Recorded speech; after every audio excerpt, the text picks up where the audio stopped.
The school board president looked down at the podium, his face flushed with embarrassment, as he read the formal apology into the microphone. Beside him, Principal Callahan sat in silence, refusing to make eye contact with a room full of parents. She had run that school like a personal fiefdom for 10 years, enforcing rules that bordered on tyrannical. But today, her reign was effectively over.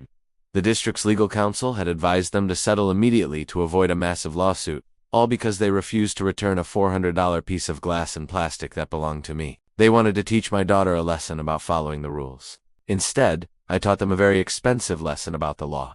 To understand how a simple confiscation spiraled into a district-wide legal crisis, you have to understand that I am not a permissive parent. I run a tight ship. It started on a Tuesday afternoon. I was at work when my phone buzzed. It was the school secretary, Diane. She informed me that my 16-year-old daughter, Olivia, had been caught watching YouTube videos during her AP history lecture. I understand, I said calmly. I'm disappointed in her. She knows the rules. We've confiscated the device, Diane said, her voice carrying that clipped, bureaucratic tone that implies the conversation is already over. Since this is her first offense under the new district initiative, the phone will be held in the secure vault for 14 days. She can retrieve it on the 24th. I paused. I looked at the calendar on my wall. I'm sorry, Diane, I think I misheard you. Did you say 14 days? Yes, sir. 2 weeks. It's to discourage digital dependency and ensure students focus on academics. I appreciate the sentiment, I replied, but that phone is not Olivia's property. It is my property. I paid the bill I paid for the device. My name is on the contract. I will be coming to the school at 3 p.m. to pick it up. Sir, you don't understand, she sighed, clearly used to having this argument. We cannot release the phone to parents. The policy is a 2-week hold. No exceptions. I'll see you at 3 o'clock. Diane. I hung up. I wasn't angry at the school for catching Olivia. She broke the rules. She deserved consequences. In fact, I had a consequence ready for her, an old, dusty Nokia flip phone sitting in my junk drawer. She was going to lose her smartphone privileges for a month, but for me to enforce my punishment, I needed my property back.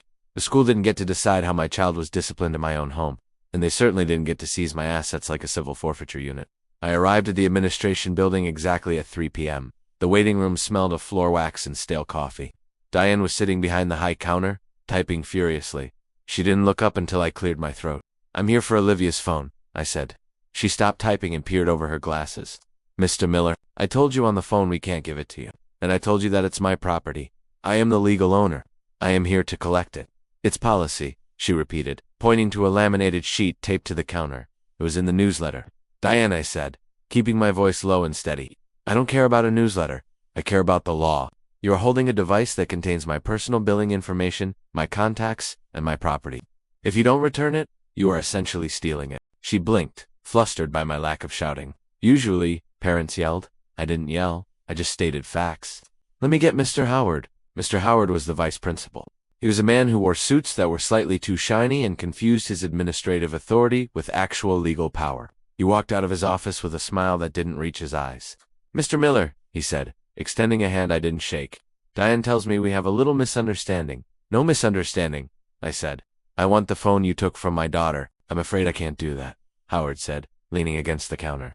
The student handbook, which was distributed in August, clearly states that confiscated electronic devices are subject to a mandatory hold period.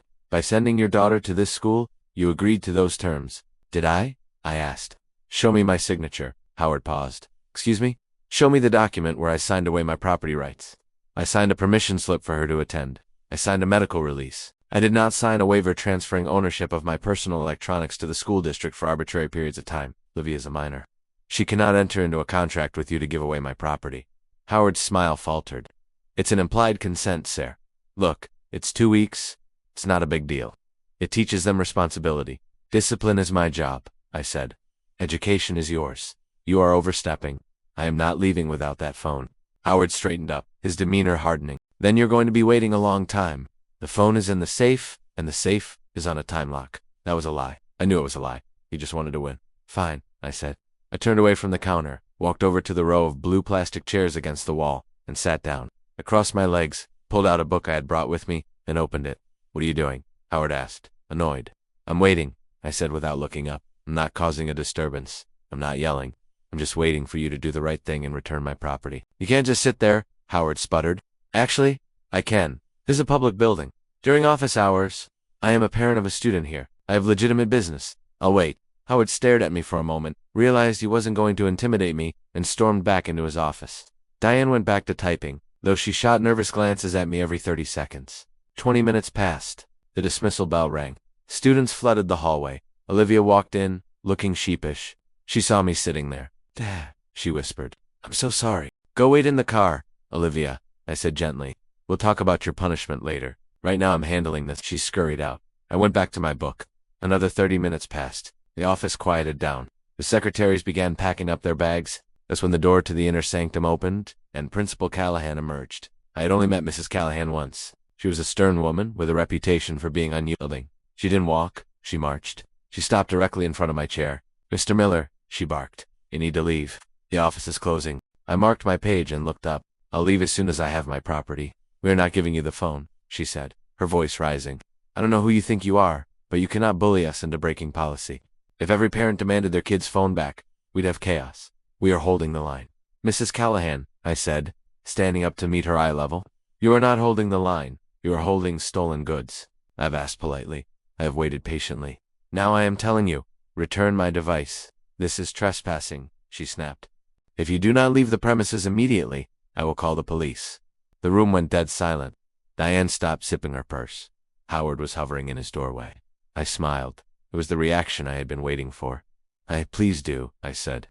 "In fact, I insist." Colin Callahan blinked. She expected me to back down. She expected me to fear the authority of law enforcement. She didn't realize that she was the one breaking the law. "I will," she stammered, pulling out her own cell phone. "Good," I said, sitting back down. "Tell them there is a dispute over property ownership and you require an officer to facilitate a resolution." She made the call. She spoke in hushed, angry tones, clearly trying to paint me as a belligerent intruder. When she hung up, she looked triumphant. "Officer Miller is on his way. He's the school resource officer. He'll escort you out." "I know Officer Miller," I said. "He's a good man." 10 minutes later, a uniformed officer walked in. He looked tired. He saw me sitting calmly with a book, and Callahan standing there with her arms crossed, looking like she was ready to order an execution. "What's the problem here?" the officer asked. "He refuses to leave," Callahan said, pointing a finger at me. "He is trespassing. I want him removed." The officer turned to me. "Sir," I stood up slowly and held out my hands to show I was not a threat. "Officer, I am not trespassing. I am here to retrieve personal property that represents a significant financial value. Principal Callahan has admitted to having possession of the property, but refuses to return it. I am simply waiting until my property is returned." The officer looked at Callahan. "What property?" "His daughter's cell phone," Callahan said, rolling her eyes. "She was using it in class. We confiscated it per school policy." He's making a scene. "I'm not making a scene," I corrected. "I'm making a point." "Officer, let me ask you a question. If I lend my car to my daughter, and she speeds, you give her a ticket? But do you impound my car for 2 weeks and refuse to let me, the owner, take it home?" The officer scratched his chin. "Well, no, unless it was evidence in a crime." "Exactly," I said. "Was my daughter's phone evidence in a crime?" "No," the officer said. I turned to Callahan. "Is there a warrant for the device?" "Don't be ridiculous." Callahan scoffed. "It's a school rule." I turned back to the officer. "Officer, school rules apply to students. They do not supersede state property laws. That phone belongs to me. I have the receipt in my car if you need proof. At this point, Mrs. Callahan is depriving me of my property. That is theft. I would like to file a report." The dynamic in the room shifted instantly. Principal Callahan's face went from angry to pale. She realized she had overplayed her hand. She thought the badge would scare me, and said the badge was there to enforce the law, not her handbook. The officer looked at Callahan. "Ma'am, is the phone here?" "It's in the safe," she said tightly. "You need to give it back to him," the officer said. "But the policy," she protested. "Ma'am," the officer cut her off, his voice firm. "You can punish the student. You can give her detention. You can suspend her. But you cannot seize private property from a legal adult owner who is demanding its return. That's conversion of property. If you don't give it back, he is within his rights to press charges for theft. I suggest you open the safe." Callahan looked around the room. She looked at Howard, who had suddenly found the floor tiles very interesting. She looked at Diane, who was pretending to be invisible. She had no allies. "Fine," she spat. She marched into her office. We heard the beep beep beep of the keypad.